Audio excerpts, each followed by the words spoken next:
성경 보겠습니다. 하나님의 말씀은 요한계시록 22장 1절에서부터 2절 두 구절만 우리 다 같이 함께 읽겠습니다. 요한계시록 22장 1절 2절 같이 읽겠습니다. 또 그가 수정같이 맑은 생명수의 강을 내게 보이니 하나님과 및 어린 양의 보좌로부터 나와서 길 가운데로 흐르더라. 강 좌우에 생명나무가 있어 12가지 열매를 맺되 달마다 그 열매를 맺고 그 나무 잎사귀들은 만국을 치료하기 위하여 있더라. 아멘. 여러분, 우리 3절에서 5절까지 또 한번 같이 한번 읽어보겠습니다. 시작. 다시 저주 없으며 하나님과 그 어린 양의 보좌가 그 가운데에 있으리니 그의 종들이 그를 섬기며 그의 얼굴을 볼 터이요 그의 이름도 그들의 이마에 있으리라. 다시 밤이 없겠고 등불과 햇빛이 쓸데없으니 이는 주 하나님이 그들에게 빛이심이라. 그들이 세세토록 왕 노릇하리로다. 아멘. 지난 시간에 우리는 새 하늘과 새 땅, 즉 빛의 나라에 들어가는 이들의 특징이 무엇인지를 생각해 보았습니다. 여러분, 새 하늘과 새 땅, 신천 신지에는 누가 들어간다라고 말씀을 드렸습니까?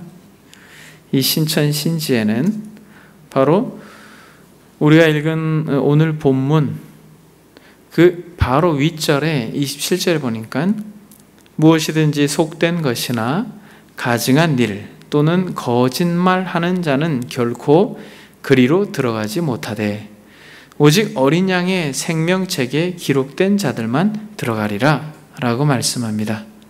사랑하는 여러분, 어린 양의 생명책에 기록된 자들만 그 나라에 들어간다라고 성경이 정확하게 말씀하고 있습니다.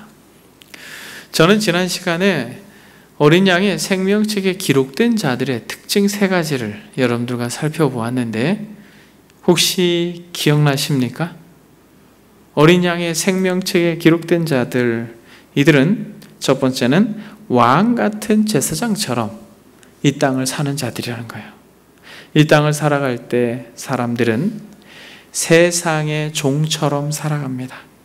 돈의 종으로 살고 또 권력자의 종으로 살고 이 세상 가치의 종으로 삽니다. 그러나 진정 하나님의 나라에 들어갈 생명책에 기록된 자들은 절대로 이 세상을 종처럼 살지 않고 왕과 같이 사는 자들입니다. 그래서 일찍이 베드로 사도는 너희는 왕 같은 제사장이요 거룩한 나라요 라고 말씀한 것처럼 왕 같은 제사장으로, 마치 우리가 계속해서 계시록을 살펴보고 있는 것처럼 새 예루살렘이 지성소의 모양을 하고 있다라고 말씀을 드렸듯 저와 여러분들이 이 땅을 살아가면서 끝까지 믿지 않는 자들을 하나님께로 인도하는 제사장의 역할을 하며 사는 자들입니다. 그래서 생명책에 기록된 자들의 특징은 왕 같은 제사장으로 이 땅을 살아갑니다. 머리 대신 그리스도를 우리가 신뢰하고 소망함으로 만왕의 왕 대신 예수 그리스도께서 대제사장으로 계시고 왕 중에 왕으로 계신 것처럼 이 땅을 살아가는 그리스도인들은 왕 같은 제사장으로 이 땅을 살아갑니다. 두 번째로는 오직 하나님의 은혜로 이 땅을 사는 자들이다 라고 말씀을 드렸습니다. 그러므로 생명책에 기록된 자들은 하나님의 은혜가 아니면 살 수 없는 자라는 것을 고백하는 자들이라고 말씀을 드렸고, 세 번째로는 하나님의 영광을 드러내면서 반사하면서 마치 보석처럼 반짝반짝거리면서 이 땅을 사는 자예요. 하나님의 백성이라고 하는데 하나님의 영광을 드러내고 반사하지 못한다면 그것은 성경에서 말하는 생명책에 기록된 자들이 아니라는 것이에요. 하나님께서 저와 여러분들을 어두움 가운데서 불러내신 이유는 무엇입니까?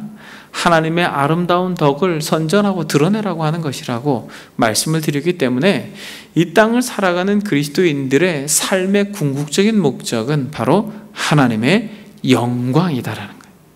이것이 진짜 생명이 되는 것이에요. 이것이 진짜 나의 삶의 이유가 되는 사람들, 그들은 생명책에 기록된 자들이다 라고 말씀하고 있습니다.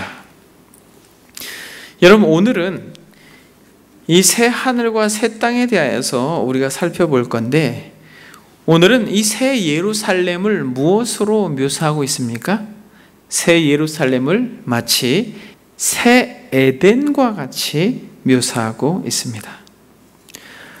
하나님께서 아담과 하와를 빚으셔서 자신의 형상으로 만든 사람을 어디다 두셨어요? 에덴 동산에 두셨죠. 그러나 범죄함으로 저주가 사람과 땅에 임하였습니다. 그런데 오늘 본문에서 다시 저주가 없으며 라고 말하면서 이 22장 1절에서부터 5절까지는 새 에덴의 영광스러움과 아름다움을 묘사하고 드러내주고 있습니다. 저는 두 번에 걸쳐서 이 새 에덴, 즉 낙원이 얼마나 복되고 영광스러운지를 여러분들과 살펴보기를 원합니다. 매튜 헨리 목사님은 오늘 본문을 이렇게 주석합니다. 앞장에서, 여기서 앞장이라고 하면 바로 21장을 말합니다. 앞장에서 하늘나라의 상태가 새 예루살렘이라는 한 성으로 묘사되었습니다. 지금 이 마지막 장에서는 그것이 낙원으로 묘사되고 있습니다. 이것은 첫 아담의 범죄로 이뤘던 지상 낙원을 암시해 줍니다. 여기서는 둘째 아담에 의해 회복된 또 다른 낙원이 묘사되고 있습니다. 이 낙원은 한 성 안에 있는 낙원이거나 낙원 안에 온 성이 있는 것일 수도 있습니다. 첫 번째 낙원에서는 오직 두 사람만이 그 낙원의 아름다움을 보고 그 즐거움에 맛보고 누렸을 따름입니다. 그러나 이 두 번째 낙원에서는 온 성도들과 나라들과 민족들이 풍성한 기쁨과 만족을 누리게 될 것입니다. 이렇게 첫 번째 낙원은 비록 망가졌지만 그 낙원의 아름다움을 단 두 사람이 맛보았다면 하나님께서 새롭게 빚어낼 새 하늘과 새 땅을, 이 새 예루살렘, 즉 이 새 에덴을 온 성도들이, 온 나라가, 온 민족이 이 풍성한 기쁨과 만족을 누리게 될 것이다 라고 말씀하고 있는 것입니다. 그러므로 앞으로 이번 주와 다음 주 두 번에 걸쳐서 새 에덴에 대하여 여러분들하고 한번 살펴보기를 원하는데, 여러분 오늘은 첫 번째 이 에덴의 모습이 어떤 모습인지를 한번 보겠습니다. 여러분 어떤 모습입니까? 1절 2절에 보니까 또 그가 수정같이 맑은 생명수의 강을 내게 보이니 하나님과 및 어린 양의 보호자로부터 나와서 길 가운데로 흐르더라. 강 좌우에 생명나무가 있어 12가지 열매를 맺되 달마다 그 열매를 맺고 그 나무 잎사귀들은 만국을 치료하기 위하여 있더라. 여러분, 에덴이 어떤 모습으로 있습니까? 물이 많을 것 같죠? 수정같이, 그것도 아주 맑은 생명수의 강을 내게 보이니라고 말합니다. 수정같이 맑은 생명수의 강이 넘치고 있어요. 하나님과 및 어린 양의 보호자로부터 나와서 길 가운데로 흐르는데 그 강 좌우에 생명나무가 있어 12가지 열매를 맺되 달마다 그 열매를 맺고 그 나무 잎사귀들은 만국을 치료하기 위하여 있더라. 여러분, 에덴엔 무엇이 많을 것 같아요? 물이 많겠죠. 어떤 물이? 수정같이 맑은 물. 여러분, 물이 없는 세상을 한번 생각해 보세요. 물이 있어도 더러운 물만 있는 세상을 한번 여러분들이 상상해 보십시오. 끔찍하죠.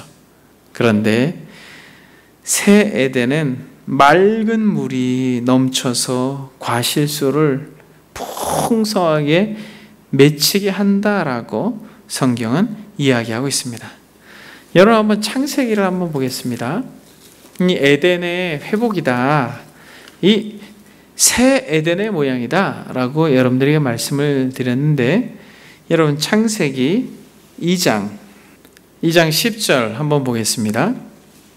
강이 에덴에서 흘러나와 동산을 적시고 거기서부터 갈라져 네 근원이 되었으니 첫째 이름은 비손이라. 금이 있는 하윌라 온 땅을 둘렀으며 그 땅의 금은 순금이요 그곳에는 베델리엄과 호마노도 있으며 둘째 강의 이름은 기온이라. 구스 온 땅을 둘렀고 셋째 강의 이름은 hit데겔이라. 아수로 동쪽으로 흘렀으며 넷째 강은 유브라데더라. 여러분, 에덴의 모습도 어때요? 아담과 하와가 있었던 에덴의 모습도 풍성한 강이 있고 특별히 4개의 강이 있어서 거기서 말할 수 없는 이 강이 넘치는 것을 우리가 이 창세기 2장에서도 볼 수 있는 것처럼, 새로운 하나님께서 빚어내신 새 에덴은 생명수 강이 넘치는 곳이다라는 거예요. 여러분, 이 강이 넘쳐서 결국 어떻게 됩니까? 강이 길 가운데까지 흘러, 길 중심으로 흘러서 어떤 역사를, 새 에덴에는 어떤 역사를 보이고 있습니까? 바로 넘쳐서 무슨 나무가? 생명나무가 자라나는 것을 보게 됩니다. 생명수 강이 흘러서 결국 뭐가 자라는 것이요? 생명나무가 자라는 것입니다. 여러분, 에덴 동산에 생명나무가 있었습니까? 없었습니까? 에덴에 생명나무가 있었어요? 없었어요? 여러분, 창세기 3장을 한번 보겠습니다. 창세기 3장 22절. 여호와 하나님이 이르시되 보라, 이 사람이 선악을 아는 일에 우리 중 하나같이 되었으니 그가 그의 손을 들어 생명나무 열매도 따먹고 영생할까 하노라 하시고, 여호와 하나님이 에덴 동산에서 그를 내보내어 그의 근원이 된 땅을 갈게 하시리라. 이같이 하나님이 그 사람을 쫓아내시고 에덴 동산 동쪽에 그룹들과 두루 도는 불칼을 두어 무엇을? 생명나무의 길을 지키게 하시니라 라고 말합니다. 에덴 중앙에 생명나무와 또 무엇이 있었어요? 선악을 알게 하는 나무가 있었습니다. 그런데 선악을 알게 하는 나무를 먹었죠. 그러고 나니까 하나님께서 이들을 이 에덴에서 내쫓았는데, 내쫓은 이유가 무엇이에요? 내쫓은 이유가 이거 생명나무의 열매를 먹을까 봐 쫓아버렸어요. 생명나무의 열매를 먹을까 봐 쫓아내버렸는데, 그 나라에는 여러분 새 에덴, 하나님께서 빚어내신 새 예루살렘, 영광스러운 새하늘과 새 땅, 신천 신지에는 사랑하는 여러분, 생명나무가 길가로 있는 것이에요. 여러분, 하나님께서 정말 귀하게 여긴 이 생명나무, 타락한 인생이 이 생명나무의 열매를 먹어서 영생하는 것은 오히려 저주이죠. 그래서 내쫓아버리고 생명나무의 열매를 먹지 못하고 죽음으로 하나님께서 타락한 인류에게 또 배려하신 이 사건 속에서 우리가 보게 되면, 영광스러운 새 하늘과 새 땅, 새 에덴에는 이 생명나무가 정말 아름답게 많이 열매를 풍성하게 맺힌다라는 것을 바로 2절에서 계시록 22장 2절에서 말씀하고 있습니다. 길 가운데로 흐르더라. 강 좌우에 생명나무가 있어 12가지 열매를 맺되 달마다 그 열매를 맺고 그 나무 잎사귀들은 만국을 치료하기 위하여 있더라 라고 말씀하고 있습니다. 여러분, 에덴에는 생명나무가 몇 그루 있었을까요?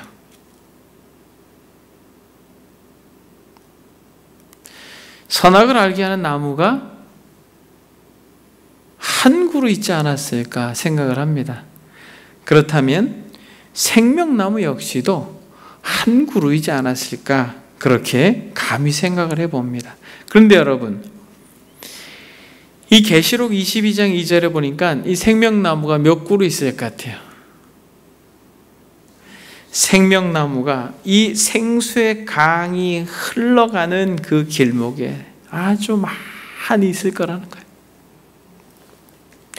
그러므로 여러분, 새 에덴은 생명이 넘치는 동산이라는 거죠. 그런데 한 나무에 열매가 풍성히 맺히는데, 풍성히 맺히는 것뿐만 아니라 지금 이 한 나무의 열매가 풍성히 어떻게 맺힌다라고 성경은 묘사하고 있습니까? 12가지 열매를 맺되 달마다 그 열매를 맺는다, 그렇게 이야기합니다. 여러분, 한번 생각해 보십시오. 상상만 해도 기분이 좋지 않습니까? 나무가 있는데 그것도 열매라고 하면 과실수겠죠. 그런데 달마다 열매를 맺는다라고 하는 이 말씀 속에서 얼마나 풍성한 이 생명나무의 열매가 맺힐 것인가.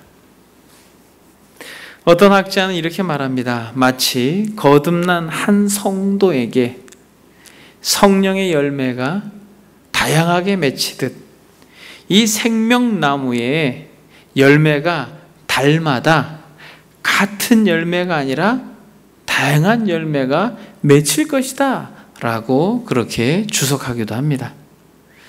그것은 저와 여러분들이 그 땅에 가서 그렇게 달마다 열리는 생명나무의 과일을 본 적이 없기 때문에 우리가 정확하게 그렇다라고 주석할 수는 없습니다만, 이처럼 하나님께서 우리에게 허락하신 새 에덴은 생명이 넘쳐나는 곳이라는 거예요. 생명이 넘쳐나서 그 풍성함과 다양함을 우리가 마음껏 누리는 것이 바로 영광스러운 새하늘과 새 땅, 새 에덴의 놀라운 특징이라는 거예요. 여러분, 새 에덴의 특징이 뭐라는 것이에요? 생명이 넘쳐 흐르는 곳이라는 거예요. 생명이 넘쳐 흐르는 곳이라는 거예요. 여러분, 저는 베트남에서 어떤 한 가이드가 베트남이 쌀을 3모작에서 4모작을 한다는 이야기를 들었을 때에 이 본문이 떠올랐습니다. 여러분, 우리나라는 쌀을 1년에 몇 번 수확합니까? 한 번 수확하죠. 그런데 베트남은 1년에 4번까지도 심고 벼가 자라면 베고 또 쌀을 수확하고, 이렇게 1년에 몇 번 한다는 거예요? 3번에서 4번까지 할 수 있다라는 이야기를 듣고 달마다 12가지 열매를 맺을 수 있겠구나, 이런 그런 생각을 했어요. 고온다습한 열대성 기후라고 하는 어떤 이런 환경의 영향을 받지만은 해나 달이 쓸데없고 하나님의 영광의 광채가 찬란하게 비침으로 밤이 없는 그 나라에서 이러한 풍성한 생명의 은혜와 능력, 그 영광스러움을 맛보고 누릴 수가 있겠구나 라고 그렇게 생각을 하게 되었습니다. 근데 여러분, 중요한 것은 이렇게 생명수 강이 흘러서 생명나무에 말할 수 없는 풍성한 열매가 맺히는 이 생명의 기운이 어디로부터 기인한다라는 것이에요. 22장 1절에 보니까 또 그가 수정같이 맑은 생명수의 강을 내게 보이니 하나님과 및 어린 양의 보호자로부터 나와서 라고 말씀하고 있습니다. 그러니까 여러분, 그 생명수의 강이 어디로부터 나오는 것이에요? 하나님과 어린 양의 보호자로부터 흘러나온다는 것이에요. 무엇이? 생명의 기운이 하나님과 어린 양의 보호자로부터 흘러나온다는 것이에요. 그러니까 진실로 해가 태양이 쓸데없이 하나님의 영광으로 찬란한 그 새 에덴에 진정 생명의 근원이 되시는 하나님이 그곳에 계시기 때문에 생명이 넘쳐난다는 것이에요. 그러니까 이 생명수가 흘러가기 때문에 생명나무가 자라는 것이 아니라 이 생명수가 흘러 넘치는 근원이 어디기 때문에 생명이신 하나님과 어린 양의 보호자이기 때문에 그렇다라는 것이에요. 그래서 시인은 시편 36편에 이렇게 말합니다. 진실로 생명의 원천이 주께 있사오니 주의 빛 안에서 우리가 빛을 보리라. 그러니까 여러분, 진정한 생명은 어디로부터 기인한다는 것이에요? 하나님으로부터 기인한다는 것입니다. 하나님께서 진실로 생명의 원천이 되신다, 그렇게 이야기하고 있습니다. 그런데 하나님과 어린 양의 보호자가 바로 생명의 원천이 되신다는 것이에요. 이것을 일찍이 에스겔 선지자가 생명의 말할 수 없는 그 은혜의 물이 흘러넘치는 것에 대하여 계시한 바 있습니다. 오늘 계시록의 이 부분을 일찍이 에스겔 선지자가 그렇게 계시한 바 있는데, 여러분 이것은 한번 찾아보겠습니다. 에스겔서 47장 아주 유명한 본문입니다만 1절부터 한번 보겠습니다. 그가 나를 데리고 성전 문에 이르시니 성전의 앞면이 동쪽을 향하였는데 그 문지방 밑에서 물이 나와 동쪽으로 흐르다가 성전 오른쪽 제단 남쪽으로 흘러내려가더라. 그가 또 나를 데리고 북문으로 나아가서 바깥길로 꺾여 동쪽을 향한 바깥문에 이르시기로 본즉 물이 그 오른쪽에서 스며 나오더라. 그 사람이 손에 줄을 잡고 동쪽으로 나아가며 천척을 측량한 후에 내가 그 물을 건너게 하시는 물이 발목에 차오르더니 다시 천척을 측량하고 내게 물을 건네게 하시니 물이 무릎에 오르고 다시 천척을 측량하고 내게 물을 건너게 하시니 물이 허리에 오르고 다시 천척을 측량하시니 물이 내가 건너지 못할 강이 된지라. 그 물이 가득함에 헤엄칠 만한 물이요 사람이 능히 건너지 못할 강이더라. 그가 내게 이르시되 인자야 내가 이것을 보았느냐 하시고 나를 인도하여 강가로 돌아가게 하시기로 내가 돌아가니 강 좌우편에 나무가 심이 많더라. 그가 내게 이르시되 이 물이 동쪽으로 향하여 흘러 아라바로 내려가서 바다에 이르니 이 흘러내리는 물로 그 바다의 물이 되살아 나리라.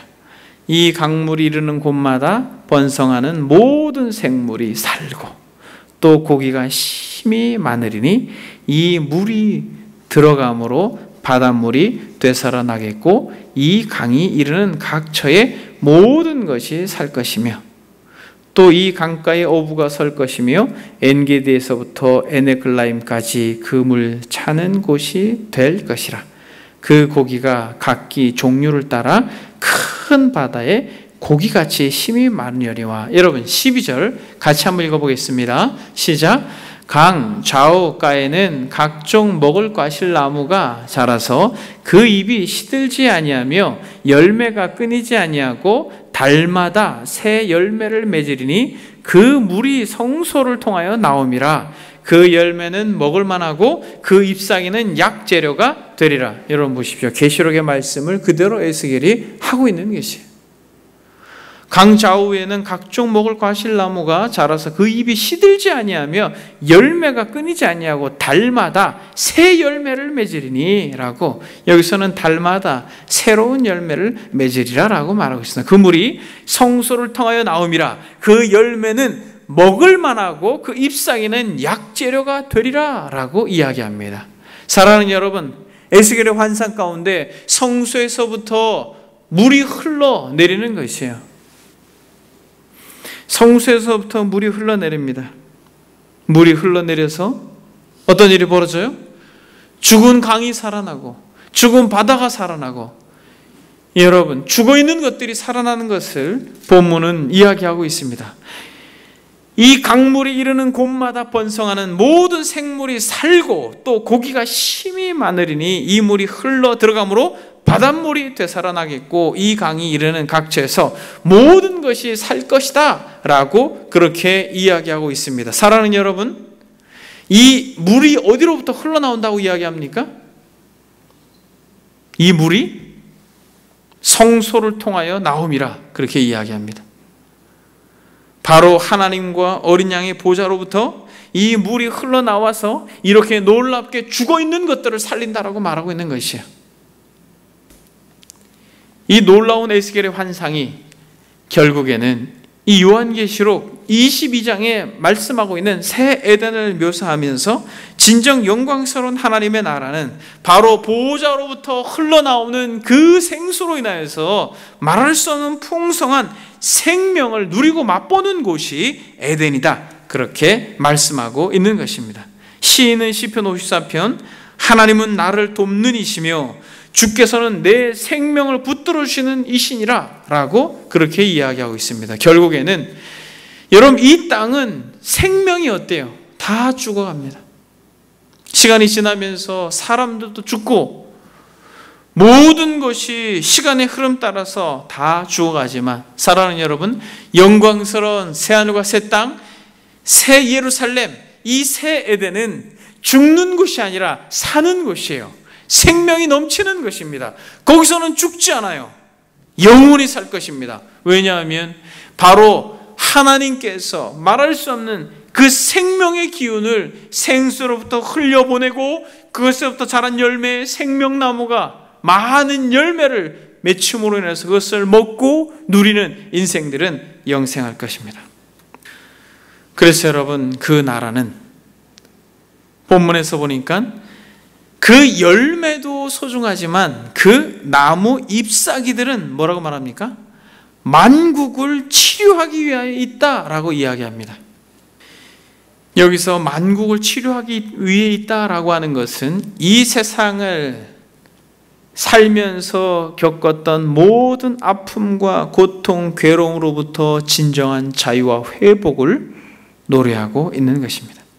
어떤 학자들은 치료하기 위하여서 그 잎사귀가 있다라고 하는 것 속에서 결국 그 나라에서도 아픔이 또 병들고 고통함이 있을 것이다 라고 그렇게 이야기하지만, 그것은 그릇된 해석이고 그것은 어떤 고치기 위하여 있다라기보다는 새 에덴, 새 세계는 이 땅의 부조리들, 이 땅에 치료받아야 될 것들, 이런 것들이 존재할 수 없는 것으로서 모든 것이 치료되었고 또 모든 것이 치료되는 그러한 복된 나라다라고 이야기합니다. 그래서 여기서 만국을 치료하기 위하여 이 잎사귀가 있다라고 하는 것을 바로 21장 4절에 미리 계시록에서 언급하고 있다라고 그렇게 말합니다. 모든 눈물을 그 눈에서 닦아주시니 다시는 사망이 없고 애통하는 것이나 곡하는 것이나 아픈 것이 다시 있지 아니하리니 처음 것들이 다 지나갔다라고 말합니다. 이 땅은 고통이 있고 괴로움이 있고 아픔이 있고 병이 들고 그렇게 슬픈 인생으로 눈물 지으며 고통하지만은 그 나라는 전혀 그렇지 않다라는 것이에요. 그래서 죽음 너머에서 이 땅에서는 우리가 이렇게 풍성하게 누리고 맛볼 수 없는 진정한 생명의 나라가 우리 앞에 놓여 있다라고 하는 것을 성경은 이야기하고 있습니다. 여러분, 여기서 우리는 중요한 한 가지를 생각해 보아야 합니다. 여러분, 이러한 새하늘과 새 땅에서 이 생명, 이 풍성한 생명의 기운을 맛볼 것이다라고 이야기하는데, 여러분, 이 땅에서는 그러면 이 땅에서는 이 생명의 기운을 맛볼 수 없습니까? 여러분, 이 땅에서도 저와 여러분들이 하나님의 보호자와 어린 양 예수 그리스도로 인하여서 진정한 생명을 맛볼 수 있다라고 하는 것을 일찍이 우리 주님께서 선포하셨습니다. 여러분, 어느 때 선포하였어요? 지금도 죽음 너머에서 뿐만 아니라 지금도 하나님께서 죽어있는 것을 살리시고 병든 것을 고치시고 어두운 것을 밝히시고 목마른 자들에게 정말 생명수, 샘물이 되신다라는 것을 우리 주님께서 어디서 선언하셨습니까? 요한복음 7장에 보게 되면 명절 끝날 곧 큰 날에 예수께서 서서 외쳐 이르시되 누구든지 목마르거든 내게로 와서 마시라. 나를 믿는 자는 성경의 이름과 같이 그 배에서 생수의 강이 흘러나오리라 라고 말씀하셨습니다. 여러분, 여기서 명절이라고 하면 어떤 명절이었습니까? 요한복음 7장에 보게 되면 바로 초막절이다 라고 그렇게 표현합니다.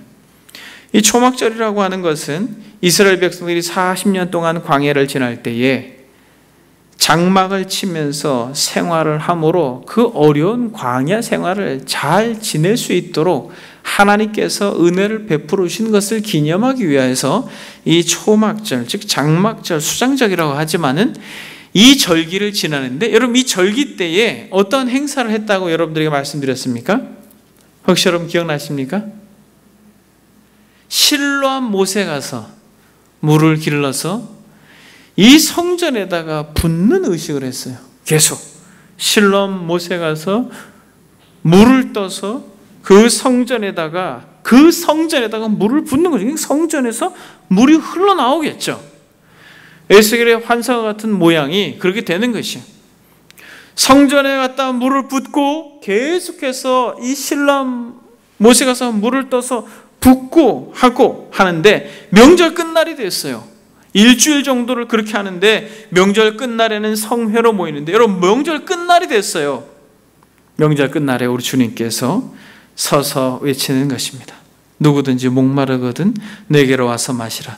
나를 믿는 자는 성경의 이름과 같이 그 배에서 생수의 강이 흘러나리라. 여러분, 우리 주님께서 이 명절에 이 절기를 지키기 위해서 먼 곳에서 온 이스라엘 백성들, 하나님의 백성이라고 하는 그들이 그 절기를 참석하고 그렇게 시간을 보내지만은 우리 주님께서는 무엇을 보고 계시는 것이에요? 영혼이 살아나지 못하는 걸 보는 것이에요. 영혼이 죽어있는 것을 보는 것이에요. 그들의 심령이, 그들의 영혼이 메마르고 가라고 괴롭고 고통하는 모습을 보니까 우리 주님께서 서서 외치는 것입니다. 누구든지 목마르거든 내게로 와서 마시라. 나를 믿는 자는 성경 이름과 같이 그 배에서 생수의 강이 넘쳐나리라. 사랑하는 여러분, 지금도 우리 주님께서 그 영광스러운 새하늘과 새 땅에서 하늘 보좌로부터 흘러나오는 그 말할 수 없는 생수가 생명나무로 말미암아 열매를 맺게 하고 영생하게 하는 그 말할 수 없는 생명의 기운과 능력이 지금도 보호자로 나와 그 은혜를 갈망하고 소망하는 이들에게, 목마른 자들에게 생수로 지금 이 시간에도 역사하시는 전능하신 하나님임을 우리가 믿고 소망합니다. 사랑하는 여러분, 이것이 단순히 죽음의 강을 건너서 그 죽음 너머에서 맛보는 생명의 기운이 아니라 이 땅을 살아가는 참된 성도들에게도 갈망하는 마음으로 겸손한 마음으로 그 보좌 앞으로 나와 그 생수를 마시기로 갈망하는 인생들에게 우리 주님께서 이렇게 약속하십니다. 누구든지 목마르거든 내게로 와서 마시라. 사랑하는 여러분, 혹시 여러분들 심령 가운데 어떠한 이유에서라도 목마름이 있습니까? 그것이 육체적인 연약함이든 아니면 영적인 가람이든 그것이 무엇이라 할지라도 사랑하는 여러분, 여러분들이 목말라하는 그 무엇을 가지고 하나님 앞에 나와 그 보좌에 엎드려 그 생명의 근원이 되신 하나님께 여러분들의 마음을 드릴 때 하나님은 반드시 역사하셔서 누구든지 목마르고 내게로 와서 마시라라고 하신 이 말씀의 약속을 반드시 이행하여 주실 줄 믿습니다. 여러분, 이 저녁에도 하나님께서 그러한 은혜를 주실 것을 믿는 것이에요. 성경은 더 이렇게 이야기합니다. 그 배에서 생수의 강이 흘러나오리니 이는 그를 믿는 자들이 받을 성령을 가리켜 말씀하신 것이라 라고 요한복음은 그렇게 이야기합니다. 그래서 이 해석에 근거하여서 어떤 학자들은 바로 이 생명수 강, 즉 보좌로부터 흘러나오는 이 생명수 강이 바로 성령이다라고 해석합니다만 그것은 좀 무리한 해석이다라고 볼 수 있는 것이에요. 이것을 성령으로 보기보다는 하나님의 말할 수 없는 생명의 기운이다라고 우리가 그렇게 해석해야 할 것입니다. 사랑하는 여러분, 지금 이 시간에도 하나님께 은혜를 구하고 생명의 원천이신 그 하나님의 보좌 앞으로 나아가 진실로 은혜를 구하고 그 하나님의 생명의 기운을 갈망하는 이들에게 말할 수 없는 은혜를 저와 여러분들에게 주실 줄 믿습니다. 여러분, 성경 한 구절만 우리가 찾아보고 말씀을 정리하겠습니다. 이사야서 44장을 한번 보겠습니다. 이사야서 44장 1절에서 4절 말씀을 한번 봅니다. 구약성경 1021쪽입니다. 나의 종 야곱, 내가 택한 이스라엘아, 이제 들으라. 너를 만들고 너를 모태에서부터 지어낸 너를 도와줄 여호와가 이같이 말하노라. 나의 종 야곱, 내가 택한 여수로나 두려워하지 말라.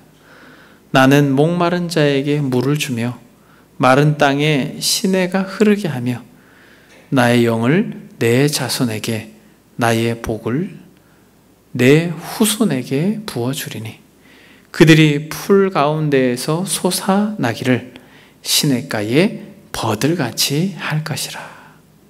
사랑하는 여러분, 지금 이 시간에 하나님께서 여러분들을 나의 종 야곱아라고 부르고 계십니다. 그리고 내가 택한 이스라엘아 라고 부르고 있으며 또 정말 이 시적인 표현 내가 택한 여수로나 이렇게 부르고 있어요. 그러면서 말씀하시기를 두려워하지 말라라고 하는 것이에요. 여러분, 하나님께서 이스라엘을 부르실 때에 야곱아 이렇게 부를 때는 이게 애칭이에요. 야곱과 같이 참 연약한 인생이지만 그러나 하나님은 사랑하는 이스라엘을 부를 때에 야곱아라고 부릅니다. 그런데 이 시적인 표현으로 이 야곱을, 이스라엘을 오늘 본문에는 더 친밀한 사랑의 표현인 여수루나라고 부르고 있는 것이 이 시간에 이 저녁에 나와서 이 어려운 시기에 하나님의 말씀을 듣는 여러분들에게 내가 택한 여수루나 두려워하지 말라. 나는 목마른 자에게 물을 주며 마른 땅에 시내가 흐르게 하며 나의 영을 내 자손에게 나의 복을 내 후손에게 부어주리니 그들이 풀 가운데에서 솟아나기를 시냇가에 버들같이 할 것이라. 전능자께서 이 저녁에 여러분들에게 여수룬이라고 칭하며 마치 시냇가의 버들같이 할 것이다라고 약속합니다. 여러분들이 이 시간에 믿음으로 아멘으로 받으신다면 여러분 어떠한 것으로도 두려워하지 마십시오. 사랑하는 자라고 참으로 의로운 자라고 그렇게 칭하며 여러분들을 여수룬이라고 부르시면서 두려워하지 말라고 하시고 여러분들에게 내가 진정한 생명이 되겠다라고 약속하시는 하나님을 믿음으로 바라볼 수 있는 은혜가 저와 여러분들이 있기를 소망합니다. 말씀을 정리합니다. 하나님은 새로운 에덴을 저와 여러분들에게 허락하십니다. 아담과 하와가 맛보았던 에덴과는 비교 안 돼요. 거기는 생명나무가 몇 개 없었어요. 그러나 새하늘과 새 땅 예수 그리스도를 믿음으로 말미암아 진정한 생명을 얻은 저와 여러분들은 여수룬이라고 칭하고 우리에게 펼쳐질 새 에덴은 상상할 수 없는 영광스러운 것이에요. 생명의 나라, 생명의 기운이 강소같이 흘러서 어떠한 고통도 두려움도 죽음도 슬픔도 눈물도 병들고 상하는 것도 없는 그 영광스러운 나라가 우리 앞에 펼쳐지므로 초대교회의 극한 고난 가운데에서도 믿음으로 지켰던 우리의 선배들과 같이 저와 여러분들의 삶의 여정이 두렵고 고통스럽고 괴롭고 힘들고 갈증이 나고 때로는 고통스러울지라도 누구든지 목마르거든 내게로 와서 마시라라고 하는 그리스도의 음성을 따라 시간마다 그 보좌 앞으로 나아가 그 생명의 기운을 맛보고 누림으로 인하여 이 땅을 진짜 새 에덴을 소망하며 살아가는 자들과 같이 승리하며 사는 저와 여러분들 되기를 주의 이름으로 소망합니다. 아멘. 여러분 이 시간에 우리가 찬양 한 곡 하고 하나님 앞에 기도하겠습니다.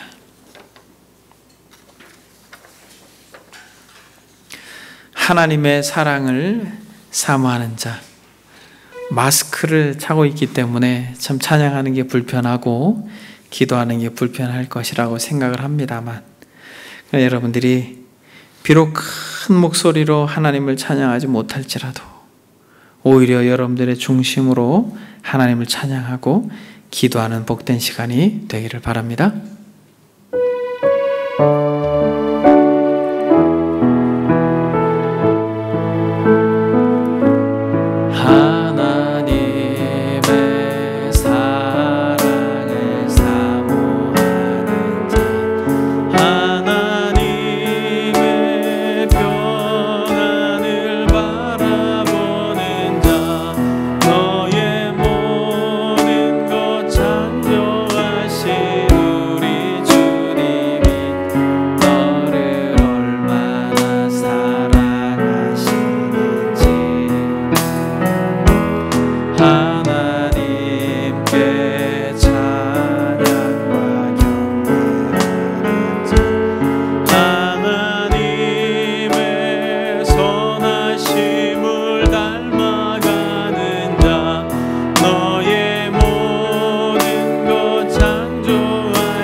여러분, 생명의 기운이 하나님께 있습니다.